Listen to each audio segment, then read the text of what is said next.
योगी लूणाराम हमारे साथ इस खबर पर जुड़ गए हैं। लूणाराम, ये बड़ी कार्रवाई है, अशोक राठौड़ के निर्देशन में ये बड़ी कार्रवाई हुई है, भूपेंद्र सारण को दबोचा गया है। अब क्या कुछ इस पर अपडेट? भूपेंद्र को एसओजी ने गिरफ्तार कर लिया गया है। एसओजी की ओर से पुष्टि है वो कर ली गई है।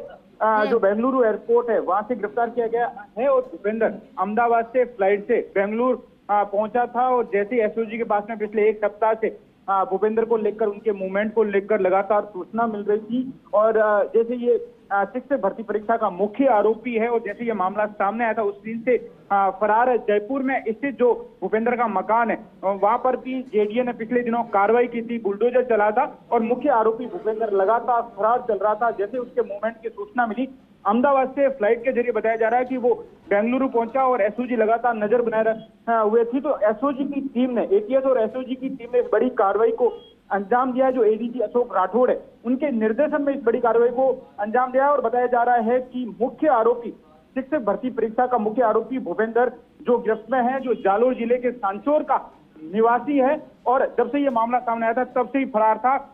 भूपेंद्र पिछले कई ऐसे एग्जाम हैं जिनके पेपर लीक के मामले में वांछित रहा है, पेपर लीक के मामलों में मुख्य आरोपी रहा है, वांटेड रहा है और इस पर इस बार 1 लाख का इनाम था। तो ऐसे में एक बड़ी सफलता कह सकते हैं। लेकिन इसका जो सहयोगी है वो अभी तक जो है वो पुलिस के हत्थे नहीं चढ़ा है। लेकिन ये कह सकते हैं कि महत्वपूर्ण कार्रवाई, एक महत्वपूर्ण कह सकते हैं सफलता एटीएस एसओजी की अशोक राठौड़ के निर्देशन में कि आरोपी भूपेंद्र है वो एसओजी की गिरफ्त में है। जी लूणाराम, अब राजस्थान कब इसको लेके आया जाएगा, क्या कुछ इसके बारे में जानकारी है? लगातार एसओजी के अधिकारियों से संपर्क कर जानकारी जुटाई जा रही है। हाल में बताया जा रहा है कि एसओजी के जो अधिकारी है वो पूछताछ कर रहे हैं।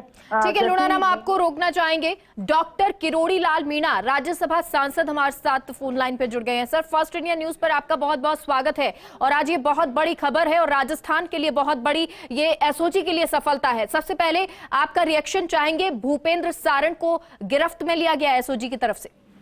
देखो, भूपेंद्र सारण एक बहुत बड़ा पुराना खिलाड़ी है पेपर लीक का जी। और मैंने एक पत्रकार वार्ता की थी जिसमें जानकारी दी थी कि भूपेंद्र सारण और उसकी गर्लफ्रेंड जब गाड़ी काट रहे थे मानसरोवर में तो एसओजी के सीआई मोहन पोसवाल वहां आमतौर पर जाते थे, वहां रुकते थे। उनको फरारी की जानकारी थी। ये दूसरे पेपरों में फरार था, कांस्टेबल पेपर में फरार था, रीड पेपर में फरार था, दूसरे पेपरों में फरार जयपुर में था जहां एसओजी के मोहन पोसवाल जाया करते थे। सुरेश ढाका, ये भूपेंद्र सारण, मोहन पोसवाल और एसओजी के लोगों से विशेष इनके संपर्क हैं।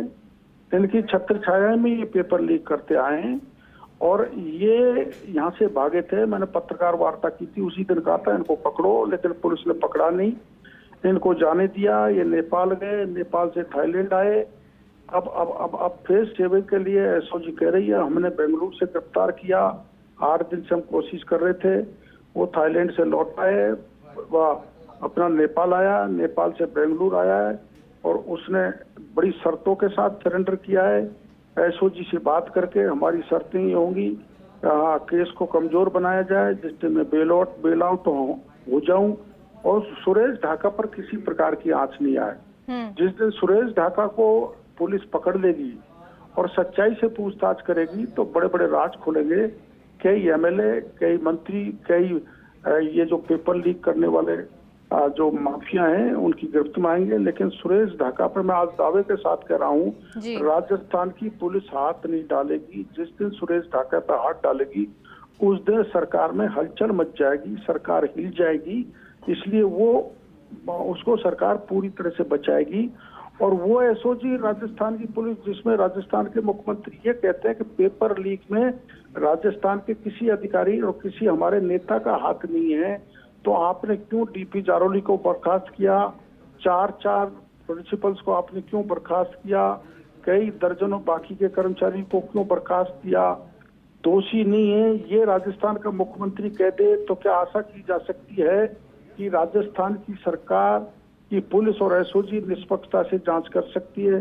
हाँ, कर तो सकती है, लेकिन मछलियों को पकड़ सकती है, मगरमच्छों पर हाथ नहीं डाल सकती। क्योंकि अगर मगरमच्छों पर हाथ डालेगी तो सरकार के कई एमएलए, कई मंत्री गिरफ्त में आएंगे। इसलिए मेरी बार बार मांग रहती है कि एसओजी पुलिस से काम नहीं चलेगा, सीबीआई से जांच कराई जाए। इस मामले में मैं कह रहा हूं आपको, मैं ये मेरा आरोप प्रमाणित करूंगा कि इनको योजनाबद्ध तरीके से सरेंडर करवाया है एसओजी ने, और एसओजी उदयपुर पुलिस को दे रही है। आप उदयपुर पुलिस क्यों नहीं थी बेंगलुरु स्टेशन पर? एसओजी क्यों थी? इसलिए थी कि एसओजी के लोग जो निर्दोषों को फंसा रहे रेड पेपर लीकों में, लाखों करोड़ रुपए कमाकर दोषियों को बचा रहे हैं, वो आदमी भी अब इस भूपेंद्र सारण को भी बचाएंगे, सुरेश ढाका को भी बचाएंगे। इसके प्रमाण में 2-3 दिन में दे दूंगा। पत्रकार वार्ता करके एसओजी के ये मोहन पोसवाल से पूछा जाए, इसने खुद ने पेपर लीक करवाए, अपने लोगों को पेपर पढ़ाए, कहाँ पढ़ाए, मैंने वो प्रमाण भी एसओजी को दे दिए, पर इनको पूछताछ नहीं करेंगे जब तक इनको उसमें नहीं डालेंगे जेल के शीशों में, तब तक ये पेपर लीक का क्रम रुकने वाला नहीं है। परसों ही सीएचओ का पेपर लीक हुआ है, कैसा ही कानून बना दो, राजस्थान की पुलिस को दे दो, चाहे एसओजी को दे दो, इनके बस की बात नहीं है कि इस पेपर लीक को, पेपर दर पेपर लीक की घटना को रोक सकें, क्योंकि इनके लिए कमाई का साधन बन गया, सरगनाओं के लिए कमाई का साधन बन गया। कुछ पॉलिटिशियंस अपने बच्चों को, मिलने वालों को सिलेक्ट करा देते हैं, कुछ अधिकारी मिलने वालों को सिलेक्ट करा देते हैं। इसलिए सीबीआई जांच ही एकमात्र विकल्प है। मुख्यमंत्री अगर साफ सुथरे हैं तो उनको डरना नहीं चाहिए, सीबीआई की जांच के आदेश करने चाहिए। सर लेकिन जब एसओजी लीक रुकेगा। जी सर, लेकिन जब ये एसओजी कार्य करती है, मुख्यमंत्री तो लगातार ये कहते रहे कि एसओजी बेहतरीन कार्य कर रही है और भूपेंद्र सारण को भी ढूंढा जाएगा, जो कि अब ढूंढ भी लिया गया है, उसको दबोच भी लिया गया है। आप क्योंकि अभ्यर्थियों की लगातार आवाज उठाते रहे थे और आपको यह आश्वासन भी दिया गया कि जल्द से जल्द इस पर कार्रवाई होगी, भूपेंद्र सारण को जब दस्तयाब कर लिया गया है तो कहीं ना कहीं मुख्यमंत्री ने, सरकार ने जो कहा वो कर दिखाया। अरे मैं वही तो कह रहा हूँ कि भूपेंद्र सारण के साथ मोहन पोसवाल 4 महीने मानसरोवर में फरारी का दौरान रहा है जी, जहाँ प्रियंका भी थी उनकी गर्लफ्रेंड। तो इनके कॉल डिटेल निकाल के तो देखो, अगर मैं गलत कह रहा हूँ तो मेरा खराब मानहानि करना। लेकिन ये सच्चाई है कि ये एसओजी मिली हुई है राजस्थान की नीचे की। मैं एडीजी को नहीं कहता, एडीजी ऑनेस्ट आदमी है, इफेक्टिव आदमी है, लेकिन नीचे के अधिकतर अधिकारी कर्मचारी जो जांच कर रहे हैं वो मिले हुए हैं, पैसे कमा रहे हैं, दोषियों को बचा रहे हैं, निर्दोषों को फंसा रहे हैं। पहले एसओजी के जांच की जानी चाहिए। जो मैंने आरोप लगाए, मैं सही आरोप लगा रहा हूं कि मोहन पोसवाल भूपेंद्र सारण की फरारी के दौरान मानसरोवर में रोज जाता था जब प्रियंका भी रहती थी। चलो इसी का कॉल टिकट निकाल के पता कर लो तो आपको पता लग जाएगा उसको पकड़ा है या सरेंडर हुआ है। वो सरेंडर हुआ है एसओजी के कहने से, हम तुमको बचाएंगे, केस को कमजोर बनाएंगे और सुरेश ढाका पे भी आंच नहीं आने देंगे, इस शर्त के साथ वो सरेंडर हुआ है। ठीक है सर, लेकिन अब आप, क्योंकि आप जिस तरह से बता रहे हैं कि बहुत सारे तथ्य, और आपने कहा प्रेस वार्ता भी मैं करूंगा, अब आप क्या उम्मीद कर रहे हैं? मेरे को उम्मीद कतई नहीं है इस सरकार से, एसओजी से, इस पुलिस से, इसलिए कि जब राजस्थान का मुख्यमंत्री ये कह दे कि मेरा कोई अधिकारी कर्मचारी या नेता इसमें इन्वॉल्व नहीं है, तो राजस्थान के मुख्यमंत्री जी से मैं आपके चैनल के जरिए पूछना चाहता हूँ, फिर डीपी जारोली को क्यों बर्खास्त किया, 4 कोऑर्डिनेटर्स को क्यों सस्पेंड किया और 4 प्रिंसिपल्स को क्यों सस्पेंड किया, जब कोई अधिकारी कर्मचारी इसमें दोषी नहीं है। मगरमच्छ को पकड़ेंगे तो एमएलए भी निकलेंगे, मंत्री भी निकलेंगे और बड़े अधिकारी भी निकलेंगे। ठीक है, बहुत बहुत शुक्रिया सर फर्स्ट इंडिया न्यूज से जुड़ने के लिए।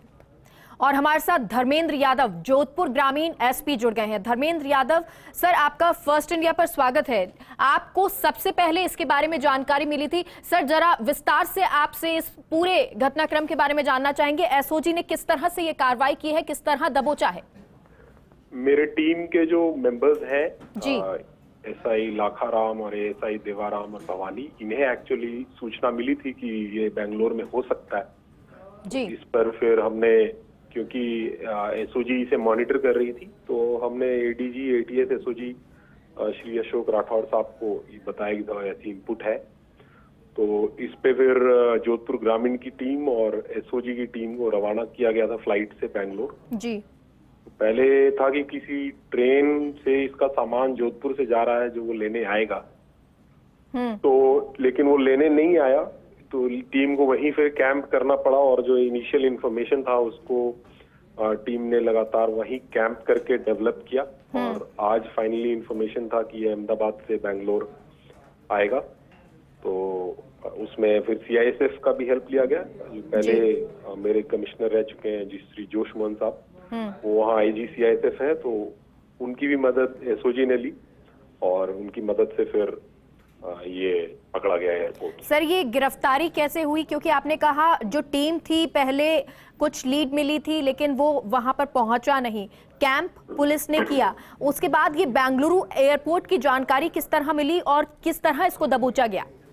लोकली टीम ने जब वहाँ कैंप किया तो कुछ इंफॉर्मेशन उन्होंने डेवलप किया, वो डिटेल्स अभी आपको नहीं बता सकते हैं, लेकिन वहाँ पे कैंप रह के सोर्सेज डेवलप करके टीम को ये पता चल गया कि ये आज वहाँ आने वाला है।